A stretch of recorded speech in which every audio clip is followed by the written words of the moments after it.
Nama saya Lucas Oliveira, seorang arkitek berusia 32 tahun dari Rio de Janeiro. Sofia, teman wanita saya, ialah pereka hiasan dalaman, genap 30 tahun.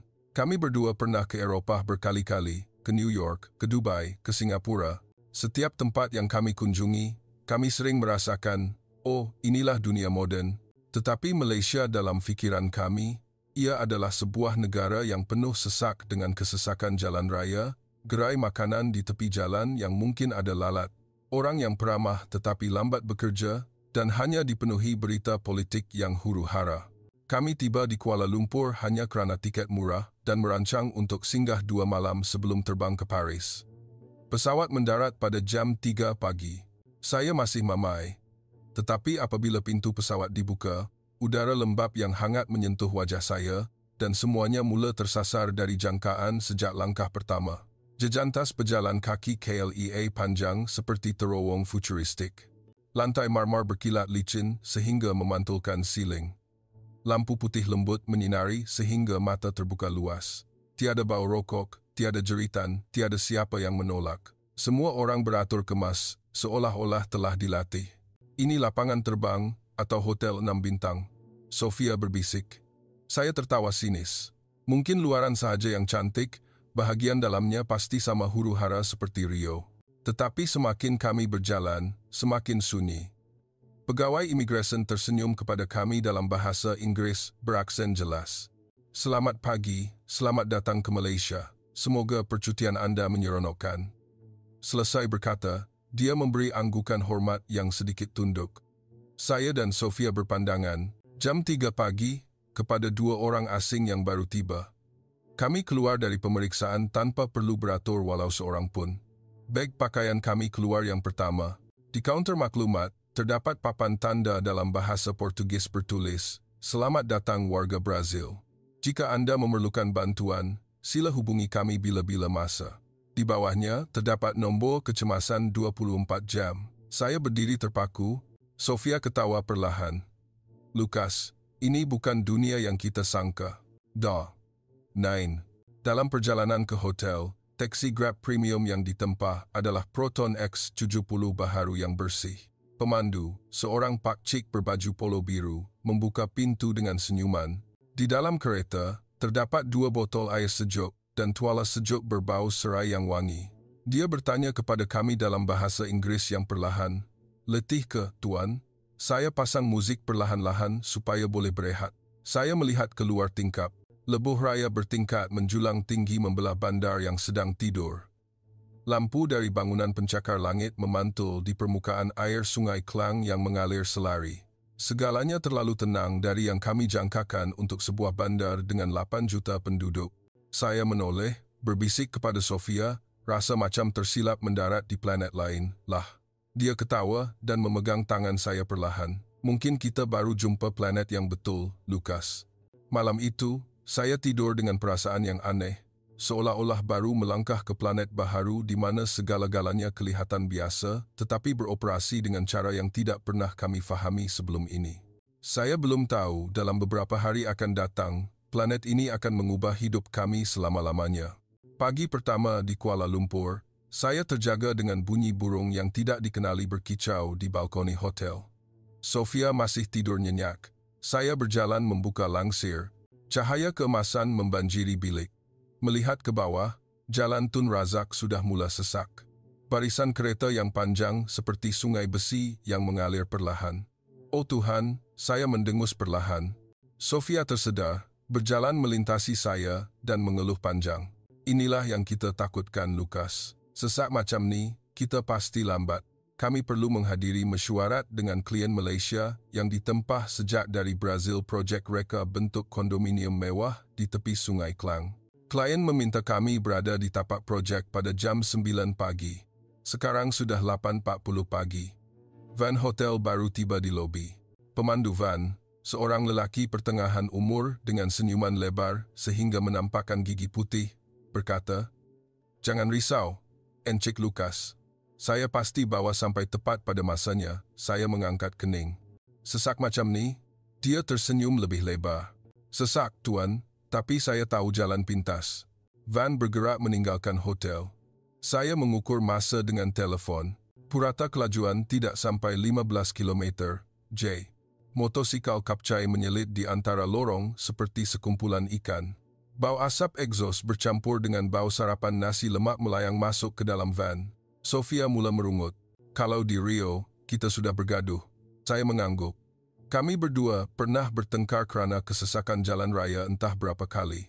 Tetapi di sini, tiada siapa yang membunyikan hon, tiada siapa yang menjerit, tiada siapa yang menunjukkan jari tengah. Semua orang hanya menerima, tersenyum sesama sendiri dan bergerak sedikit demi sedikit. Selepas 20 minit, kami masih belum sampai ke mana-mana. Saya mula gelisah. Klien pasti marah. Tetapi pemandu van hanya memasang lagu Melayu, pop perlahan dan menoleh ke belakang. Encik Lucas, dengar muzik, relax dulu. Saya pernah bawa seorang pelanggan Perancis. Dia kata, kesesakan KL buat dia faham maksud bersahaja buat pertama kali dalam hidupnya. Aidu nan, jak aidu. Saya tidak dapat ketawa, tetapi tidak dapat menahan senyuman. Dan kemudian, perkara yang membuat saya terpaku berlaku. Sebuah ambulans putih dengan siren menyala datang dari belakang. Dalam sekelip mata, setiap kereta, tanpa perlu diarah, tanpa perlu polis, bergerak ke tepi jalan serentak. Van kami juga. Pemandu kami berkelip lampu kecemasan untuk memberi laluan kepada ambulans.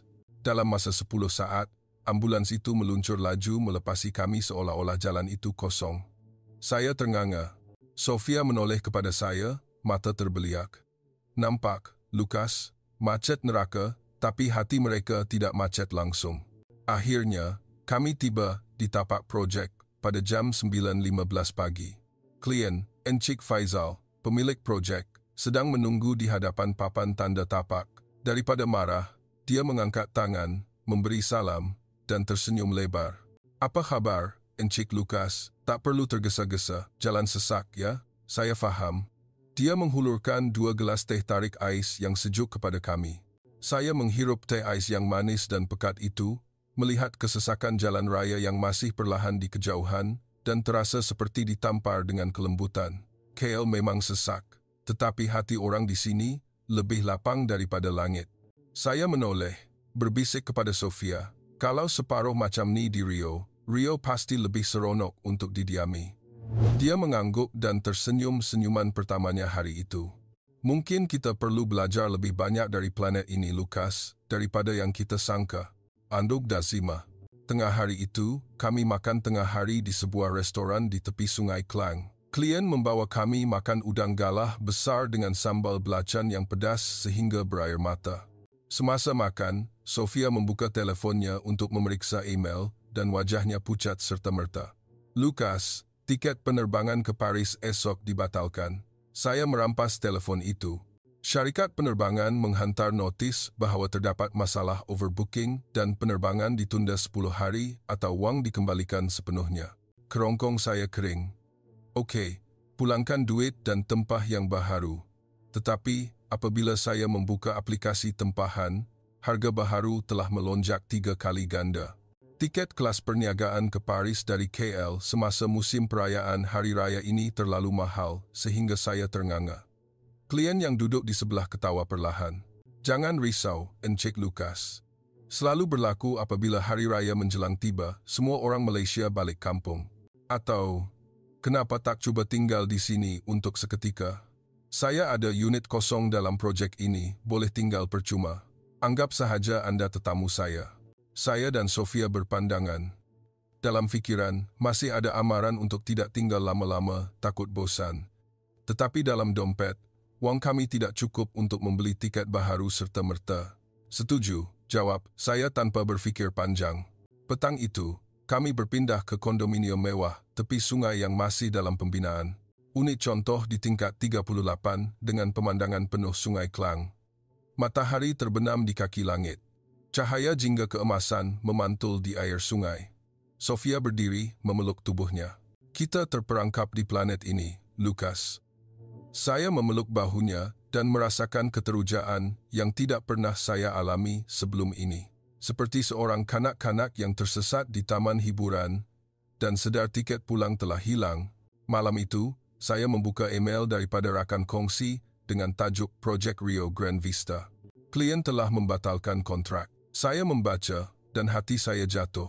Projek kondo mewah yang kami reka selama hampir 2 tahun. Klien berkata reka bentuknya terlalu keras, tiada kehidupan, dan membatalkan kontrak, meninggalkan kami dengan hutang yang besar. Sofia selesai membaca dan terdiam lama. Lukas, kita hancur. Saya mencampakkan telefon ke sofa dan memegang kepala. Projek ini adalah reputasi kami. Jika ia gagal, kami mungkin perlu menutup studio. Dan yang lebih teruk, saya dan Sofia telah bertengkar mengenai kerja ini selama hampir setahun. Hubungan kami retak. Saya berjalan keluar berdiri di balkoni. Angin sejuk dari sungai bertiup. Bau bunga melayang-layang. Jauh di sana, terdapat bunyi musik Melayu perlahan datang dari bot yang lalu. Lampu masjid Jamek memantul di air berkilauan. Saya menarik nafas dalam-dalam dan berkata kepada diri sendiri perlahan, mungkin terperangkap di planet ini bukan perkara yang buruk. Sofia berjalan keluar, duduk di sebelah saya. Dia tidak berkata apa-apa, hanya memegang tangan saya erat-erat. Langit KL malam itu penuh dengan bintang-bintang yang tidak pernah kami lihat di Rio kerana pencemaran dan kekecohan. Saya tidak tahu, dalam beberapa hari akan datang, planet ini akan memberikan pelajaran yang paling berat dalam hidup kami, dan kami akan menemui jawapan yang kami cari selama ini. Hari pertama tinggal lebih lama, kami memutuskan untuk pergi berjalan-jalan di pasar malam berhampiran projek. Klien berkata, jika ingin benar-benar memahami KL, Anda mesti makan makanan jalanan sekali. Saya dan Sofia keluar dari kondo pada jam 8 malam. Jalan di hadapan penuh dengan gerai berwarna-warni. Lampu neon berkelip-kelip. Bau rempah ratus melayang-layang. Asap dari kuali besi melonjak ke langit, bercampur dengan bunyi minyak panas mendesis. Sofia berhenti berjalan serta-merta.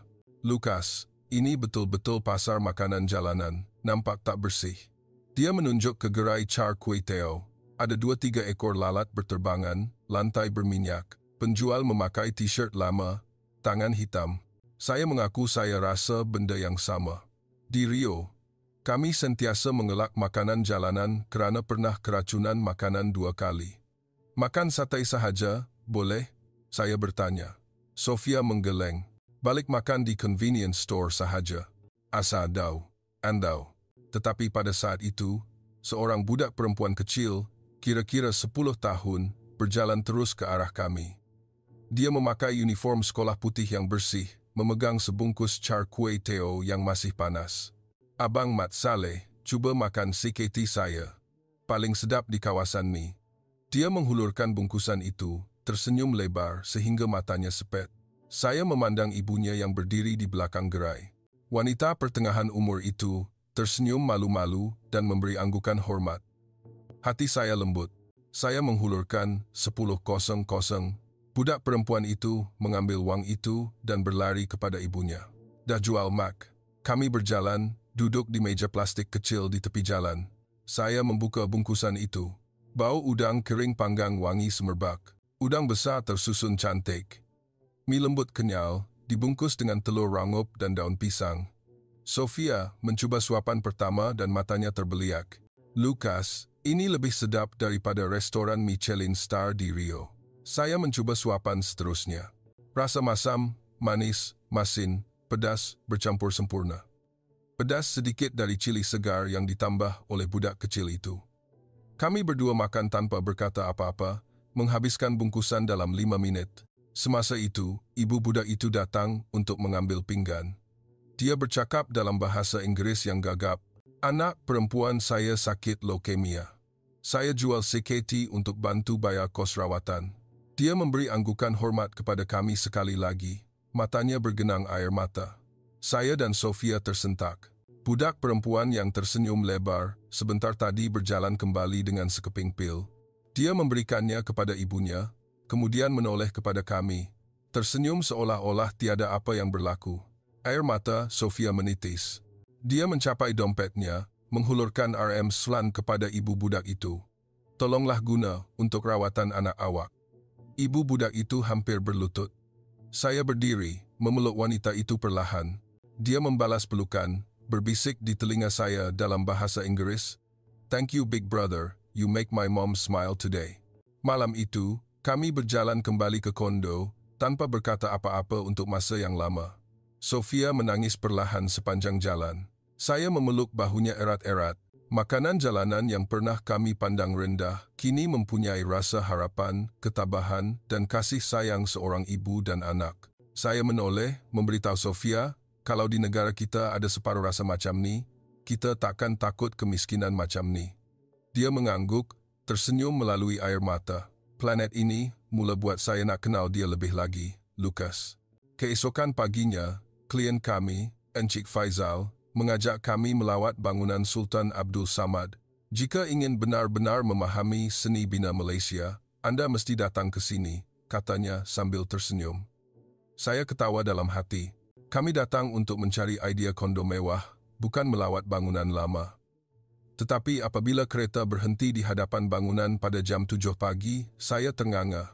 Menara jam yang tinggi menjulang, kubah tembaga yang megah di tepi dataran merdeka. Cahaya matahari pagi menyinari permukaan jubin berwarna-warni yang disusun menjadi corak Islamik dan Moorish yang rumit, seperti permata yang memancarkan berjuta-juta serpihan cahaya. Setiap langkah yang saya ambil, saya semakin merasakan diri saya kecil. Sofia memegang tangan saya erat-erat. Lucas, bila ni dibina? Encik Faizal menjawab, zaman kolonial British, lebih 120 tahun dahulu. Tapi masih lebih cantik daripada banyak projek baharu kan?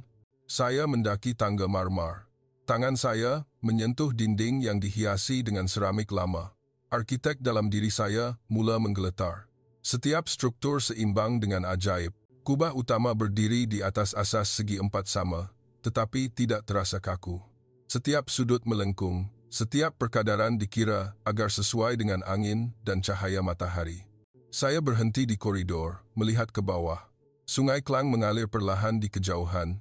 Bot-bot lalu lalang, berlatar belakangkan menara jam yang memantul di air. Pemandangan di hadapan membuat air mata saya bergenang tanpa disedari. Sofia, projek Rio Grande Vista kita memang terlalu keras. Dia mengangguk. Ia tidak mempunyai kehidupan. Encik Faizal membawa kami berjalan ke tepi bangunan, menunjuk keretakan yang ditampal dengan simen baharu. Bangunan ini pernah rosak teruk akibat perang dan banjir berkali-kali, tetapi rakyat Malaysia tidak pernah meninggalkannya. Kami membaiki satu persatu batu, satu persatu jubin, kerana kami percaya keindahan sejati bukan mencipta semula yang sempurna, tetapi menjaga kehidupan benda lama untuk disentuh oleh generasi akan datang. Doabna. Kata-kata itu menusuk hati saya. Projek kami di Rio, klien berkata ia terlalu keras, tiada kehidupan. Tetapi di sini, seni bina berusia 120 tahun ini lebih hidup daripada setiap bangunan kaca moden yang pernah saya bina. Saya menanggalkan kasut, berjalan masuk ke dalam dewan. Lantai marmar sejuk di bawah tapak kaki, bau kayu lama dan debu melayang-layang. Saya melutut tanpa disedari, bukan kerana agama, tetapi kerana merasakan tenaga yang lebih besar daripada diri sendiri. Sofia duduk di sebelah, air mata mengalir. Lucas, kita lupa bahawa seni bina sejati sepatutnya membuatkan orang rasa kecil, tetapi dengan cara yang baik, bukan membuatkan orang rasa tertindas. Saya menundukkan kepala ke lantai dan berkata perlahan, buat pertama kali dalam hidup saya rasa bersalah dengan kerjaya saya. Saya membina bangunan sepanjang hidup saya untuk membuat orang fikir saya hebat, tetapi di sini, bangunan ini membina saya untuk sedar betapa kecilnya saya. Encik Faizal berdiri di belakang, tersenyum. Selamat datang ke Malaysia. Ini bukan sekadar negara, tetapi guru yang paling tegas dan paling baik di dunia. Saya berdiri, memeluk Sofia erat-erat dan memandang kubah yang bermandikan cahaya emas sekali lagi. Bangunan Sultan Abdul Samad bukan sekadar struktur. Ia adalah jawapan yang saya cari selama 2 tahun. Jawapan yang akan menyelamatkan kerjaya dan hubungan kami, tetapi pada masa itu, saya belum tahu bahawa pelajaran yang paling berat masih menunggu kami di hadapan. Keesokan harinya, Encik Faizal membawa kami melawat tapak sebenar projek kondo mewah di tepi Sungai Klang. Pasukan pembinaan semuanya, rakyat Malaysia Melayu, Cina, India. Saya melihat tukang batu berehat, minum air di bawah khemah pada jam 9 pagi, ada yang duduk berbual sambil tersenyum. Ada yang sedang solat di sudut tapak. Saya tersenyum sinis dalam hati. Orang Malaysia memang lambat bekerja, bisik Sofia. Lihat, Lukas, baru pukul 10 pagi dah rehat. Kalau di Rio, sekarang dah naik tingkat 4. Encik Faizal mendengarnya. Dia ketawa perlahan. Kami lambat kan? Tapi cuba tengok pukul 3 petang nanti. Tengah hari, kami duduk makan tengah hari bersama di bawah khemah. Tukang-tukang semua memberi anggukan hormat sebelum makan. Mereka berbual perlahan. Tiada siapa yang tergesa-gesa. Tiada siapa yang menjerit memberi arahan. Saya mula jengkel. Bila projek ni akan siap? Ketua tukang, seorang Pak Abu berusia 60-60-an tersenyum lebar. Siap, Encik Lukas, pasti. Tapi kami tak nak tergesa-gesa. Kalau tergesa-gesa, bangunan tak akan happy. Saya dan Sofia berpandangan. Apa? Jam 3 petang. Udara panas mencecah 38 darjah Celsius. Saya fikir semua orang sudah kehabisan tenaga. Tetapi apa yang berlaku membuatkan saya ternganga. Semua tukang bangun serentak. Tiada siapa yang memberi arahan. Tiada bunyi whistle. Mereka mula bekerja semula dengan senyap, tetapi pantas dan tepat sehingga menakutkan. Seorang mengangkat besi, seorang menuang simen, seorang mengukur paras. Semuanya berjalan lancar, seolah-olah telah dilatih. Saya berjalan, bertanya kepada Pak Abu, kenapa baru mula kerja bersungguh-sungguh pukul 3 petang? Pak Abu tersenyum, menjawab, badan kita kalau terlalu panas, kerja akan silap, Tuan. Pagi kita rehat bagi sejuk. Petang kita buat sepenuh hati, barulah bangunan lurus, tak perlu betulkan kemudian. Saya masih tidak faham, sehingga jam 4 petang. Ribut hujan tropika tiba-tiba turun. Hujan memukul tapak projek sehingga hampir tidak dapat melihat apa-apa. Tukang Rio pasti akan berhenti kerja dan pulang. Tetapi di sini, semua orang berlari mengambil terpal, menutup bahan binaan, bekerja sama mengikat perancah. Pak Abu menjerit perlahan. Buat perlahan-lahan. Anak-anak, jangan tergesa-gesa, licin. 10 minit kemudian, semuanya selamat. Mereka duduk di bawah khemah, minum air, berbual sambil tersenyum. Hujan masih turun, tetapi tiada siapa yang merungut. Saya berdiri, berhujan, melihat pemandangan itu dan merasakan diri saya sangat bodoh. Di Rio, kami bergegas bekerja pagi untuk mengelak panas, tetapi pada lewat petang, semua orang letih. Kerja sering silap, dibetulkan berkali-kali, membazirkan wang dan masa berjuta-juta. Di sini, mereka malas pada waktu pagi, tetapi bekerja apabila badan mereka benar-benar bersedia. Dan yang paling penting, mereka mengambil berat antara satu sama lain lebih daripada kelajuan. Saya berjalan mendapatkan Pak Abu, memberi hormat buat pertama kali dalam hidup saya. Pak Cik, saya faham. Terima kasih kerana mengajar saya bahawa ada kemalasan yang sebenarnya adalah kebijaksanaan. Pak Abu ketawa terbahak-bahak dan menepuk bahu saya perlahan. Kami orang Malaysia bukan yang paling pandai di dunia, anak. Tapi kami tahu cara hidup dengan alam dan hidup dengan orang lain dengan gembira. Bangunan yang dibina dengan kegembiraan akan bertahan lebih lama daripada bangunan yang dibina dengan tergesa-gesa. Malam itu, saya dan Sofia duduk di balkoni kondo. Hujan masih renyai-renyai. Saya memeluknya erat-erat dan berkata perlahan, Sofia, kalau kita bawa cara ni balik Rio, projek Rio Grand Vista takkan hancur macam ni. Dia mengangguk, air mata bergenang. Kita asyik mendesak diri sendiri, tapi lupa orang yang bekerja dengan kita juga manusia. Saya melihat lampu dari Masjid Jamek yang memantul dalam titisan hujan dan merasakan planet ini perlahan-lahan meruntuhkan tembok yang saya bina dalam hati, satu persatu. Tetapi tembok terakhir bakal runtuh dengan cara yang tidak pernah saya jangkakan. Lewat malam itu, hujan turun dengan lebat, sehingga bekalan elektrik terputus di seluruh projek. Saya dan Sofia duduk dalam bilik gelap gelita. Hanya ada cahaya lilin dari jiran di tingkat bawah. Telefon saya bergetar tanpa henti. Email daripada rakan kongsi dengan tajuk urgent, klien menyaman kami, menuntut ganti rugi 12 juta ringgit. Saya membacanya dan badan saya mengeras. Projek Rio Grand Vista disaman atas dasar pecah kontrak dan kelewatan pembinaan. Rakan kongsi berkata, jika tiada idea penyelesaian dalam masa 72 jam, studio kami akan musnah.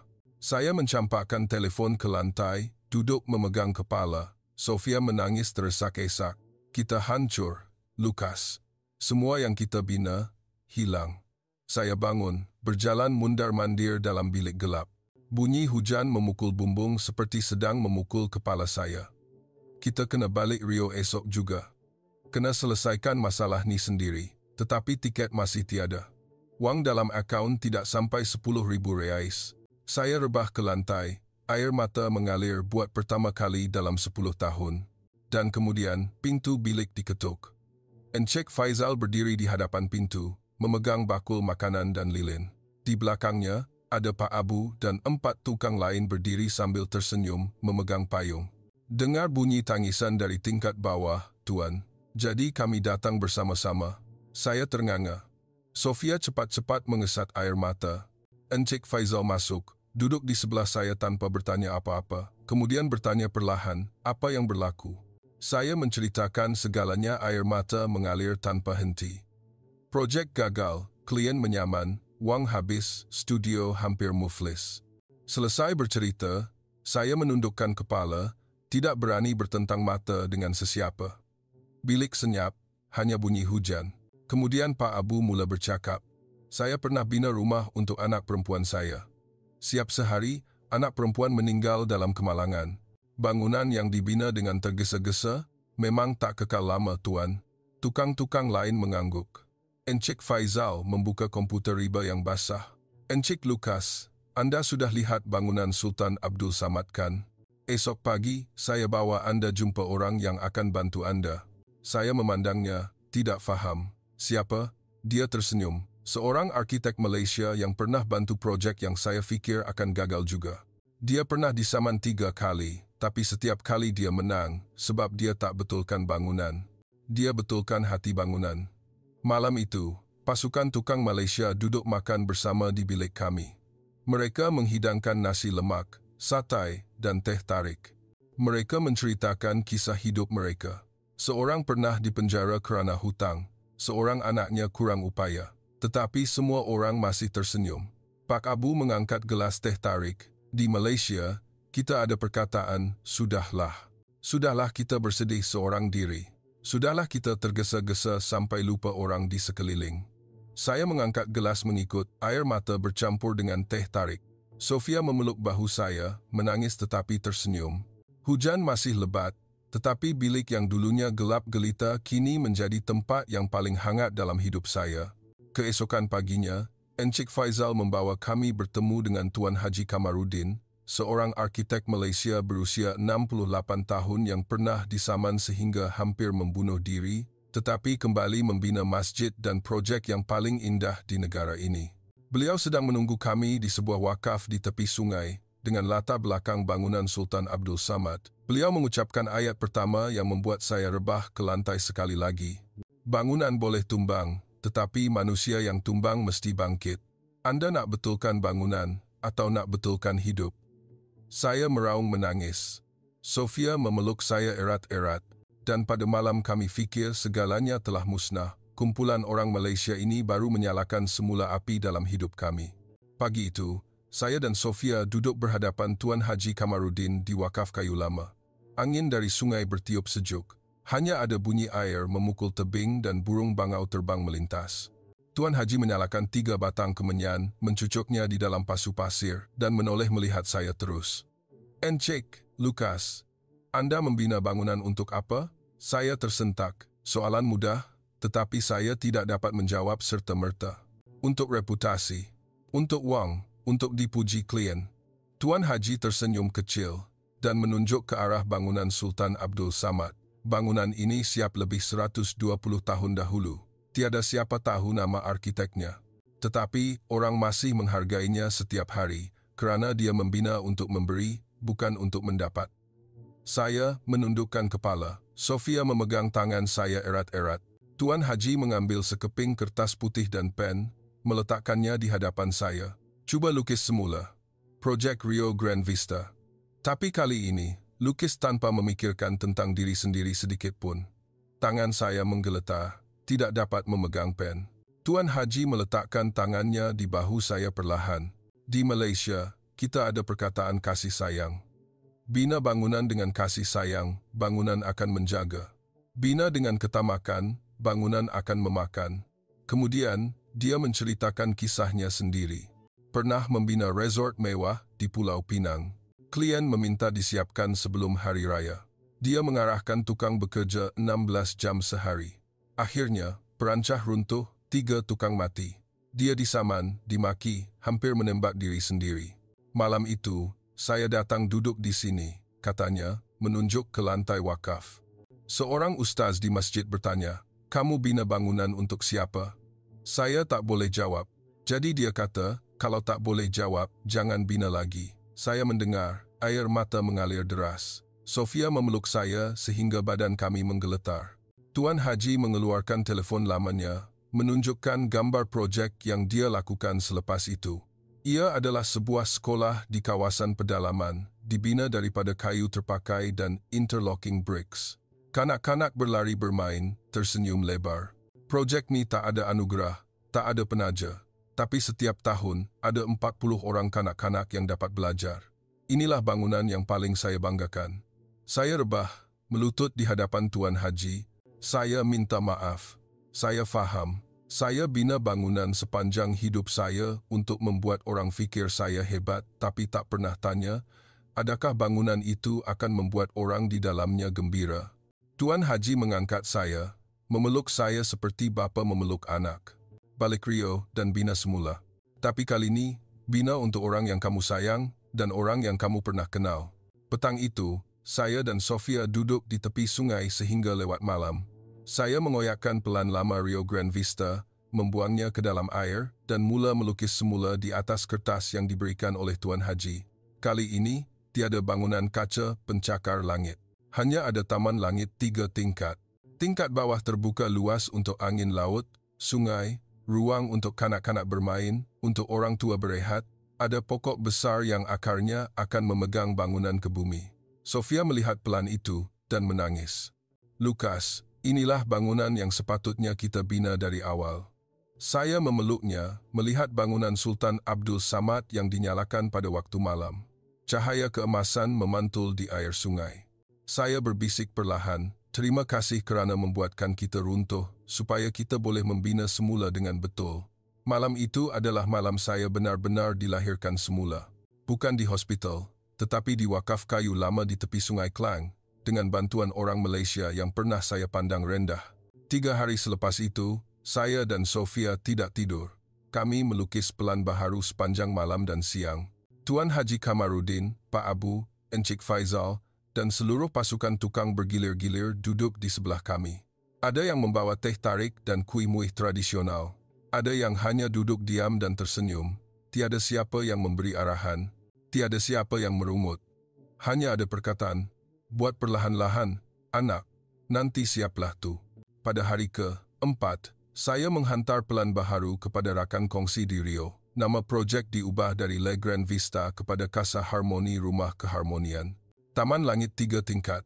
Tingkat bawah terbuka untuk angin laut.